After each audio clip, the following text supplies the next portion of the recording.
próprio puerpério, né, depois que ela ganha. E essa violência, não necessariamente física, ela pode acontecer através de atitudes dos profissionais de saúde, né, dentro da instituição em que está, seja um hospital, ou mesmo fora dele, e que são incorporadas já as atitudes que as pessoas que trabalham lá vão fazendo. Muitas vezes o profissional nem percebe que ele está agindo daquela forma, com violência.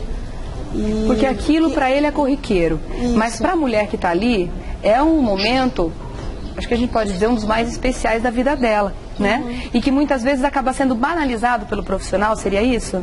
Seria exatamente isso. Eu acho que é como se houvesse uma dissociação, né, da mãe que está lá, é como se ela fosse só um corpo. Então não existe uma preocupação de saber que aquela mãe, ela não é só aquele corpo com aquele bebê que precisa dar à luz, mas é um ser que é social, um ser emocional também. Claro. Né? Eu queria que você desse, por favor, Débora, alguns exemplos para a gente do que poderia ser uma violência obstétrica, seja física ou psicológica. Bom, na maioria das vezes ocorrem violências que são verbais.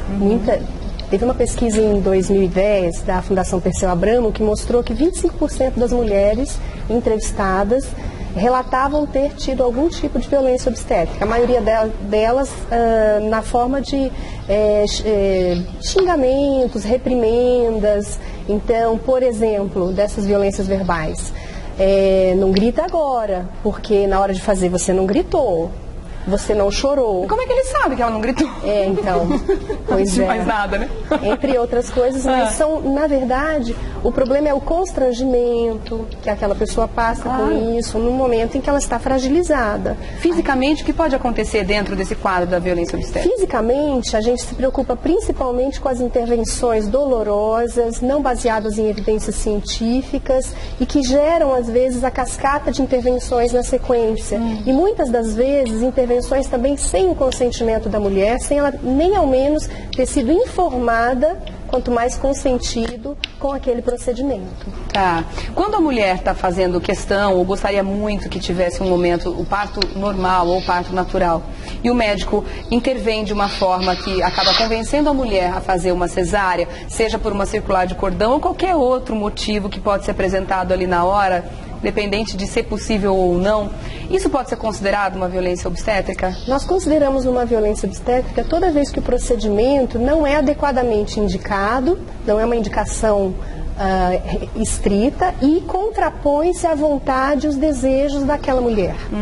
Então, se uma cesárea é indicada pelo médico sem uma real indicação, necessidade de ser feita, e a mulher não desejaria ter uma cesárea, e muitas das vezes a gente identifica isso como usuária, que há uma certa conveniência para aquele procedimento ocorrer, para facilitar o horário do médico. A questão da demora, exatamente. Então, a gente considera isso sim uma violência obstétrica. Jaqueline, você acredita que essa violência muitas vezes acontece porque o médico está despreparado ou porque ele já tem isso tão absorvido no dia a dia dele que ele não trata esse momento mais como um momento especial e também não consegue fazer com que isso seja um momento especial para a mãe do bebê que está nascendo? Eu acho que é uma junção de fatores, né? Eu acho que isso vem, acho que desde a formação do profissional da medicina, né? De como é que ele aprende as questões relacionadas ao parto, à gestação. E acho que tem muita interferência também do quanto que a mulher é capaz de ter informações sobre aquilo que ela está vivendo, né? Porque a gente coloca a medicina num lugar de quem tudo sabe, né? Então, eu, enquanto mulher, aprendi a entregar a minha gestação e o meu parto para o médico, né? Então, o que ele disser, eu vou acreditar.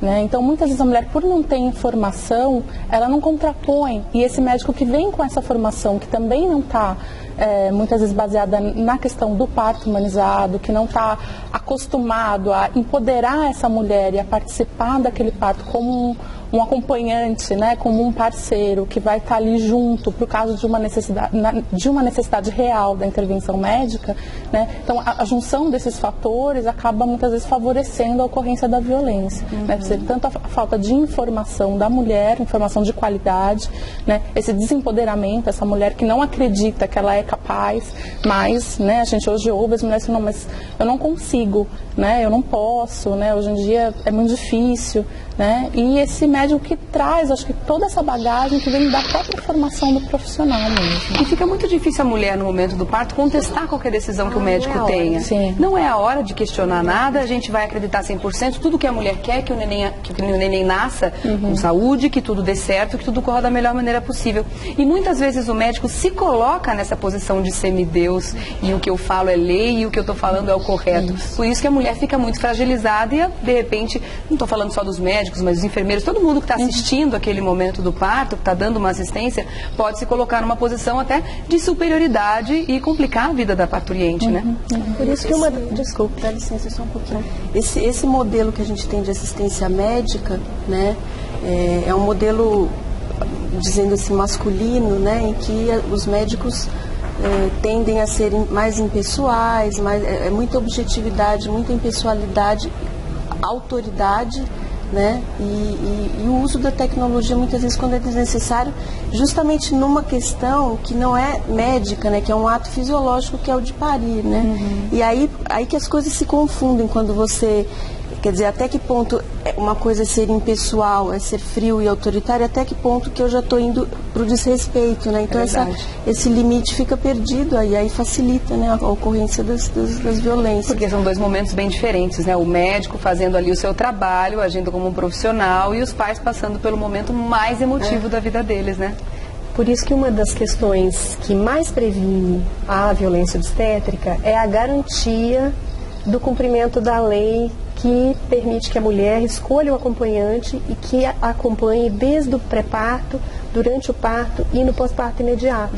Porque é um dos fatores que mais protege a mulher contra qualquer atitude violenta ou que constranja um pouco aquela imposição de um procedimento que não vai ser tão adequado para aquele momento ou que ela não desejaria. Principalmente se esse acompanhante sabe tudo que a mulher deseja para aquele momento, acompanhou bem.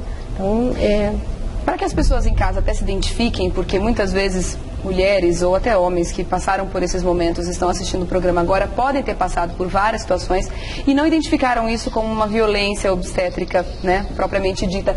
Eu quero conversar com vocês também que passaram, né, por esses abusos, com esse tipo de sofrimento também. A história de vocês é um pouco parecida, né? Sim. A gente descobriu aqui. Ah, é? Conversando entre vocês. Foi um primeiro parto super traumático e no segundo a gente conseguiu ter humanizado. Eu tenho 2, ela também tem 2. Você também tem 2. Então vocês têm duas histórias completamente diferentes com relação a partos. Sim. E como é que foi a primeira história? Bom, a minha primeira experiência foi péssima. Eu não busquei tanta informação, então no começo eu pensava que cesárea era normal. Ok, aí eu conheci o parto normal. Tá. Mudei a minha cabeça, tudo, mas eu ainda não tinha informação de humanização. Procurei um pouco, saber um pouquinho, assim. Durante a gravidez o médico demonstrou, não, pro final a gente conversa, E por que você achava que a cesárea é o normal? Porque hoje a gente tem 90% comum, faz cesárea, né? De que a cesárea é o normal, né? Sim, você vai lá, agenda, acabou. Isso é o normal. Tá. Quando a gente fala que tem parto normal, as pessoas ficam assustadas. Nossa, sério, é verdade? Eu passo pela mesma situação até hoje. Como? Muita gente perguntava pra mim, vai ser normal a cesárea? Eu falava, normal, eu gostaria que fosse normal, vamos fazer tudo pra isso. Você é louca? Me perguntaram se eu era louca várias vezes. Eu falei, gente, não, acho que eu sou bem normal, sei lá. Pois é. Enfim, né? Não, isso é normal. E aí, continuando? E aí, durante a gestação, o médico já demonstrou que não gostaria de fazer o parto normal. Tá. Eu procurei atrás informações, só que eu já estava com 36 semanas. 37 semanas eu passei em consulta com ele. E ele fez um toque, já estava com 3 dedos. Ele falou, não, você vai entrar em trabalho de parto hoje, 3 dedos. Ok, tudo bem. Ele descolou as membranas, me mandou para o hospital, me deixou no soro, me fez tricotomia, me fez lavagem, eu fiquei... Aí ele estourou a minha bolsa. Então foi totalmente traumático. Aí me mandaram para o centro cirúrgico, aquelas luzes, tudo.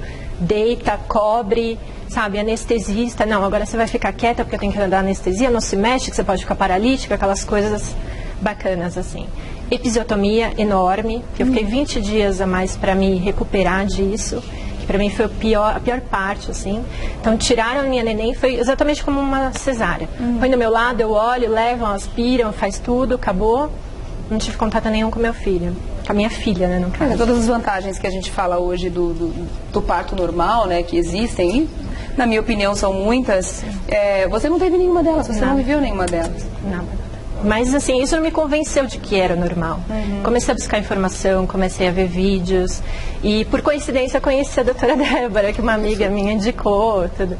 E foi ela que fez meu parto, meu segundo parto. Que a gente descobriu, assim, que ela ia estar aqui hoje também. Ah, é mesmo? Então, ela você é paciente da doutora Débora? Sim, sim. Não foi você que indicou a nossa personagem? Ai, que bacana, coincidência boa. E ela que fez meu parto humanizado, que na verdade... segundo filho. Sim. Que você conta já. Eu também quero saber a história da Luciana, o que aconteceu com você durante seu parto daqui a pouquinho. Eu vou dar um recadinho e volto já, tá bom?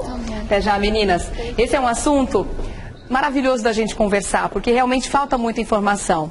Não só para os profissionais, acredito eu,